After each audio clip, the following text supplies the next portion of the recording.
50 metre and in a race of 600 metre B can beat C by 60 metre. By how many metre will A beat C in 400 metre race? 400 metre की race में A सी को कितने metre से हराएगा, ये आपसे पूछा गया है। ऑप्शन आपके सामने है। तीन खिलाड़ी हैं एबीसी।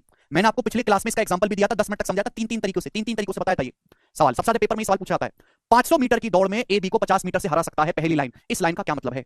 क्या मतलब है पहली लाइन का कि 500 मीटर की रेस में ए बी को 50 मीटर से हरा सकता है? इसका मतलब यह है कि अगर ए 500 मीटर दौड़ता है तो बी 50 मीटर कम, 500 से 50 कम करेंगे 450, सेम उतने टाइम में बी 450 मीटर दौड़ता है। तो ए और बी की स्पीड का रेशियो आ गया, 0 से 0 कट गया, 10:9।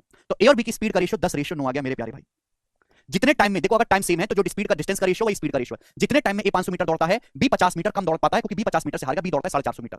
यानी कि ए और बी की स्पीड का रेशियो 10:9 है। आप इस बात को ऐसे भी लिख सकते हो कि 500 मीटर की रेस में ए ने बी को 50 मीटर से हराया। पूरी रेस कितनी है? 500 मीटर की। ए ने बी को कितनी दूरी से हराया है? 50 मीटर से हराया। हराने का मतलब मैं माइनस लिखता हूं 1/10। ए ने बी को 1/10 से हराया, यानी कि अगर ए 10 दौड़ता है तो बी 1 कम, बी 9 यूनिट दौड़ता है। 10 से 1 कम, बी 9 दौड़ता है मेरे प्यारे। ठीक ऐसे ही 600 मीटर की दौड़ में बी ने सी को 60 मीटर से हरा दिया। 600 मीटर की रेस में बी सी को 60 मीटर से हरा सकता है। 600 मीटर की रेस में बी हराता है सी को 60 मीटर से। 600 मीटर की रेस में बी सी को 60 मीटर से हराता है। 600 का 60 कितना होता है? 1/10। 1/10 यानी कि अगर बी 10 यूनिट दौड़ता है तो सी कितना दौड़ता है मेरे प्यारे? भी 9 यूनिट।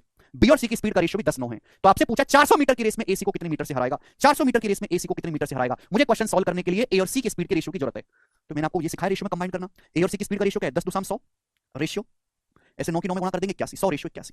बताओ, तो यानी कि ए और सी की स्पीड का रेशियो आ गया 100 रेशियो 81। यानी कि अगर ए 100 मीटर दौड़ता है तो सी 81 ही दौड़ पाता है। तो अगर 400 मीटर की रेस होगी, जाहिर सी बात है ए जीतेगा। अगर 400 मीटर की रेस होगी तो ए जीतेगा। तो ए सी को कितनी दूरी से हराएगा? अगर 100 की रेस होती है, ए 100 दौड़ता है तो सी 81 दौड़ता है, तो सी कितने से हार जाता है? 19 से। सी 19 यूनिट कम दौड़ा, 19 यूनिट से हार गया मेरे प्यारे। समझ में आया ना?